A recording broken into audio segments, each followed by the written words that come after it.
Hey, what is up guys? So we are going to be playing a Jackpot 7 deck. Now, unfortunately the card is not available on DevPro right now, but you guys will probably see the combo. I mean, it's pretty simple. This is the card that I'm proxying as Jackpot 7, so this card just needs to be discarded by my opponent's card effect, or it has to be sent to the graveyard by my opponent's card effect, and then once I have 3 of them that were sent to the graveyard by my opponent's card effect, they also need to get banished, but that's kind of irrelevant.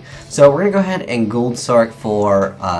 because I'm going to go for this, and he's probably like, what the heck is this, but, like, I felt like this was a card that no one would, like, say, like, oh, you know, you're totally playing Jack's Knight, you know, like, no one plays this card. Anyways, we're going to go ahead and just set a bunch of stuff. Obviously, just 1 protection is all we need, and we also have Battle Fader. So, the deck is going to be, like, a slow deck, guys, so if you're interested in seeing, like, something really cool or combo-licious, it's going to be kind of like a Final Countdown deck. Oh, that card's, oh no, it inflicts extra damage. No. Well, like, it's not much damage. Like, I don't even care. Like, it's not enough damage to make me care about it. Like, I'm not gonna drop something on that. I'd much rather, like, drop it on, you know, multiple monsters. That's always a better way to use these cards. I would rather have them, well, I mean, they're all trainable anyways, technically. I'm just gonna go card D. But I really like it because, like, sometimes I don't really need, because I don't want to activate Waboku next turn if there's, like, nothing else, so I don't really want to just activate my Jar of Greeds right now. Like, I don't feel it's necessary, because this deck, like I said, guys, it's basically like a Final Countdown deck. Heck, you could even throw Final Countdown in this deck, but let's see what he makes. I can't think of any XYZ or Synchro that stops this deck because it's, like, a win condition. I'm trying to think what he's going to go for. Was it Bull Blader? I don't know. He's probably not playing anything too meta, but regardless of, like, what my opponent is playing, like, it's gonna mean, like, next to nothing. A card attacks a card and an opponent's monster. Okay. Why would? Well, he's obviously not going to use that effect. He's probably just going to. He probably won't even. Well, this is a tuner, so he can synchro if he wants to, but, like, go for Stardust. Go for Stardust.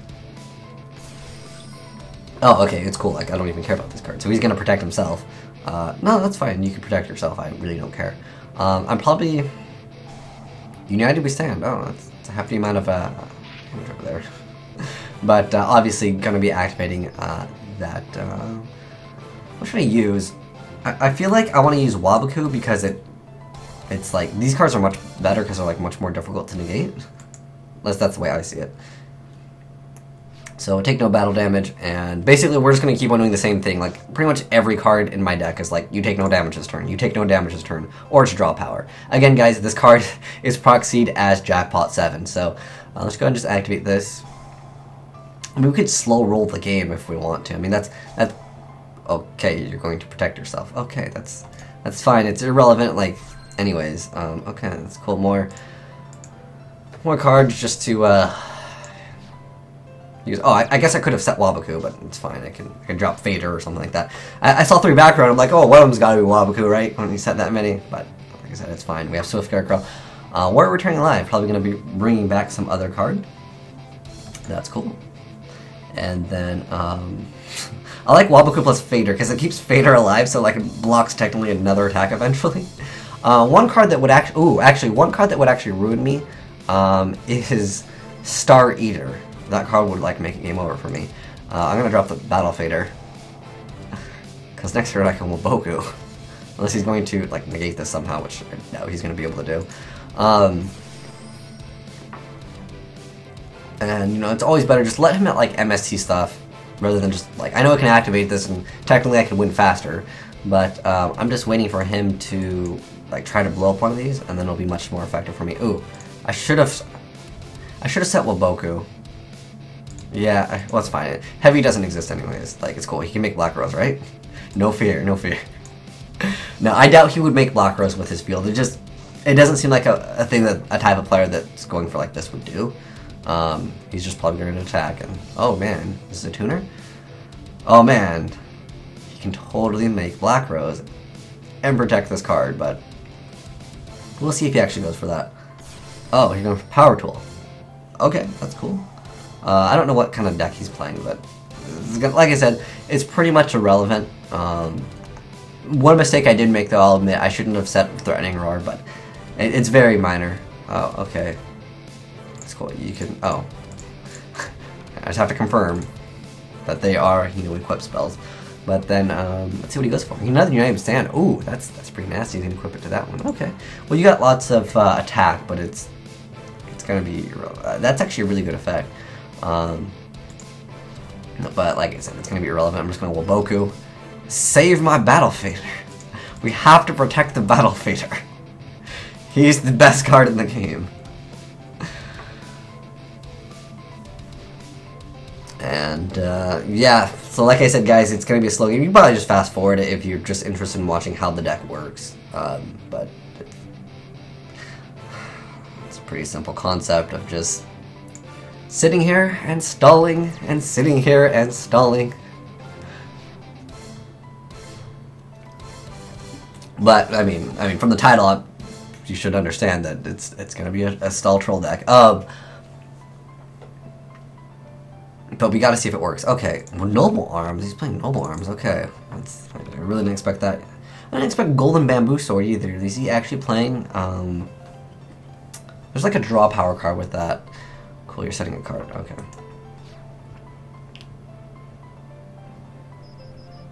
Oh, it doesn't really. Well, I'll lose my Battle Fader from this, but like it's. Do I even care about it though? I should have, if I was going to 2-Rod, I should have 2-Rod like immediately, it's fine. So we can just Swift Scarecrow on the 41, and we're fine. Because if you chain Threatening Roar when they declare their attack, the attack will still go through, so that's just a heads up for you guys. If I really need to like activate these because I have no like stall card, then yeah, I will stall. Oh cool, Star Goblin. Or I will activate these so I can draw a stall card to prevent myself from instantly losing. I don't think he's going to MST me. I think he's on this idea. I just want to draw a card D is really what it comes down to. I just want to make this end, because, oh man, imagine if he was playing Spirits. I could draw 2 cards. I'm going to chain all of them. I just want to get this game going, because, like, honestly, it's kind of painful for me to play. Oh, I drew all of them. That's awesome. Okay, guys. So all I need right now is a creature swap and Morphing Jar. And then we're good. Wait, what am I? Okay, all I need is really one per... Well... Yeah, he's not going to be able to, like, I can chain it anyways. Thunder Ruler, not as good, and I have Swift Scarecrow, so I'm really not too afraid. I'm letting him do whatever he wants, but you can see, just like Final Countdown, guys, it doesn't, ooh, unless this does something crazy. Oh, it's just adding an equip. But, by all means, it's a really good effect, though. Because it doesn't have to be, like, when this card is flipped, so, ooh, Mage Power, so he's going to be able to make the monsters have ridiculous attack, but, let's be honest, guys, does it matter? No, because he can never attack, which is... Oh, Mist Body. So he's playing just, I don't know, it's just another equip deck. But even if he was playing something like, I'm trying to think like Mermails would be like something that would actually like hurt me. I'm trying to think of a deck that can actually, Star Eater is like the only thing I think. I mean, I have stuff like, you know, Waboku and Threatening Roar and Thunder Ruler, which, you know, that's fine. That won't really stop me. But he's actually playing the Golden Bamboo Sword combo. Okay. So, like, oh, what's this? What's this? Select one face up. Spell card. And all spell. Oh. Okay, well, let me go ahead and just chain everything. Because, like, I don't want to go minus. And then, like, essentially, like, his whole play, he's, like, really committed. If I only had, well, Dark Hole wouldn't matter. He'd be able to protect his cards anyways. Okay, so now, guys, we're pretty much good to go. He can't attack me this turn. I have double Swift Scarecrow, and I have Thunder of Ruler if I really need to. I mean, I might as well just activate it. We're going to set a Deep Diver, though. I hope he doesn't have anything with Piercing. Ooh, Gearfried the Iron Knight. What the heck is this? Gearfried the Sword. I like seeing new cards. Hey, this is cool. Here it is equipped with destroy one monster you put inside the field. Okay. This doesn't have to be, oh, it has to be destroyed by battle lines of the graveyard, so maybe I should just crash? Because, like, I might not. This is, oh, so that's an instant effect, so I wouldn't get this effect. So, more than likely, I would have to crash this card into his card to actually top deck the card that I want. Why are you going to your battle phase? Like, you can't attack, so you lose. Oh, creature swap. So all I need now is Morphing Jar. The monster has the lowest attack is this. So we're just going to go ahead and normal summon this. And then we are just going to simply take 1600 points of damage. And then next turn, we will simply just win. Obviously, it won't actually give me the win, guys, unfortunately, because the card isn't, you know, a thing yet. Oh, he's gonna, what are you gonna do? What card are you trying to protect? You're gonna protect that. Okay, cool. And it's at the end of the battle phase, so just go to main phase 2. Then his effect. Oh, it was gonna be the next,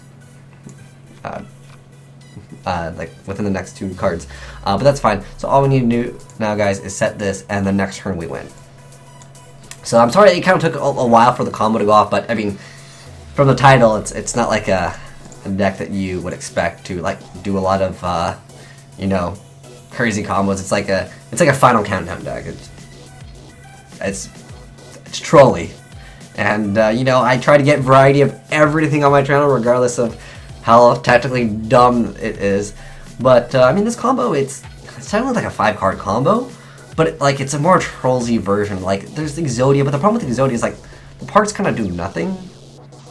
Okay, there we go. So we have Morphing Jar. So like he doesn't have anything. Like all I need to do is set this card, and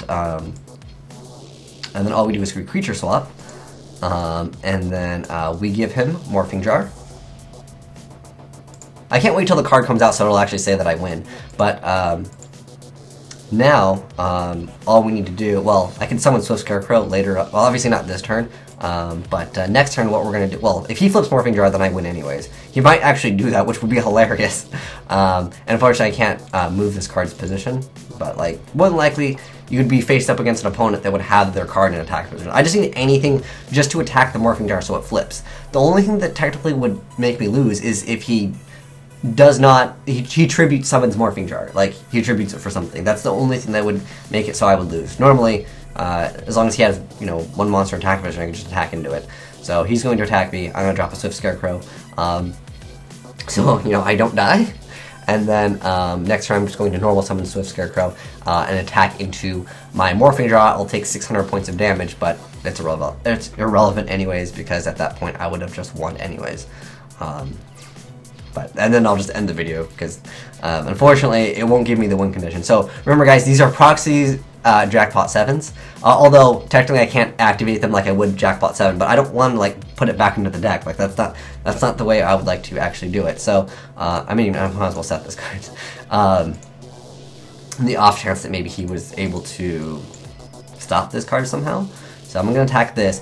So Morphing Jar would activate. Since they are discarded by my opponent's card effect now, guys, then, you know, they would then get banished, and then I would simply just win the duel. So that's it for the deck, guys. I'm sorry I can't show you guys the actual win condition like on DevPro, but I'll go ahead and just do like the brief deck profile, but it's a pretty simple concept, and I'll show you guys basically how it is done. Alright guys, so here's the deck profile, because, you know, it was kind of a, well, it's technically kind of a long video, but anyways, here's the deck profile for it. I really wish I could play Gold Sarcophagus, but I can't play different dimension, what's it, capsule? I mean, I could play it and then just, like, activate it and search for cards that just, like, technically thin the deck. You can also play cards that are really sacky, like Cup of Ace, and just, like, hope for the best, but I feel like this is the most consistent build. It's basically, like, Final Countdown all over again, except for you don't have triple 1 day apiece, which is a really stupid card anyways. But basically, it's just a bunch of stall cards, and then I put like the Jar of Gray's Legacy just to make the deck a little bit faster.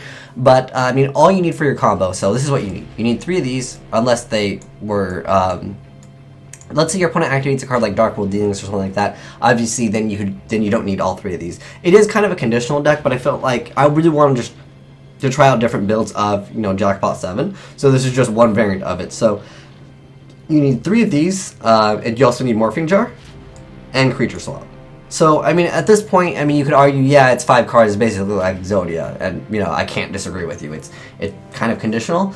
But the thing with this combo, I mean, unless they have Natria Beast, which basically will stop this, there's very few things that will actually stop this. I mean, it's very difficult to stop, like, a set card, you know, in Yu-Gi-Oh! But all you need to do is have these discarded by your opponent's card effect. So it's like a 5-card combo, and like I said, at that point it's almost like Exodia, But, you know, it is nonetheless a variant of Jackpot 7. But I want to try other builds. This one, it seems like it's kind of boring, and I mean, it's just like Final Countdown. Heck, I even think I might throw Final Countdown in here, and then that way, instead of, like, I could play like a different card instead of this, because obviously, I wish I could show you guys the card. Actually, you know, I can bring up the card right now. Alright, so here is the actual card, Jackpot 7. So, its effect is that you get to shuffle this card into the deck. When this card is sent to the graveyard by your opponent's card effect, banish this card. If you have 3 Jackpot 7s banished by this effect, you win the duel. So, pretty simple concept, just to basically get rid of these. Like I said, if there's any deck like Dark World Dealings or anything that allows you to discard your cards, again, by your opponent's card effect, it just has to be sent to the graveyard by your opponent's card effect. That means you can discard it. That means it could be even sent to the graveyard, because I know in Yu-Gi-Oh! Being discarded and sent to the graveyard are 2 different things, but it just has to be able to go to the graveyard. Whether your opponent attacks you with a Spirit Reaper and you discard it out of the hand, whether they activate, there's a Needlebug card where it makes you mill cards, that would also trigger Jackpot 7, so it has a little bit more utility technically than, like, say, just an Exodia card where when you draw it, like, it's kind of bad, or if they, like, get one card out of your hand, like, you've lost, you know what I mean? Because there are Exodia decks, I'm sure you guys have seen, where they activate Dark Factory, they bring back some of the Exodia parts out of the graveyard, and if someone activates a DeeDee Crow or banishes one of them, you lose. But with this, you don't really have to worry about that, because once the cards go to the graveyard, like, they get banished anyway, so, I don't really think there's anything that can really stop that, because it's also a win condition. If you guys didn't know, you can't activate Divine Wrath on Exodia. Someone asked me that a while ago, and because it's a win condition, it just happens, and you can't, like, stop it. Like, with Final Countdown, you can stop the initial activation of it, but you can't actually stop, like, the win condition effect of it. But, anyways, it's just more of a trolling deck for you guys, and once it actually comes out, I'll try other builds, but if you guys have any ideas for other builds for this Lucky Jackpot, this card, because I really think that it has some potential to really break the game, but this variant, it's really boring, but nonetheless, you know, Final Countdown was boring. A lot of people did play it because, you know, at the end of the day, some players, they just love watching their opponents get upset and, you know, angry about their deck. But anyways, thanks for watching, guys. Asian Eyes out.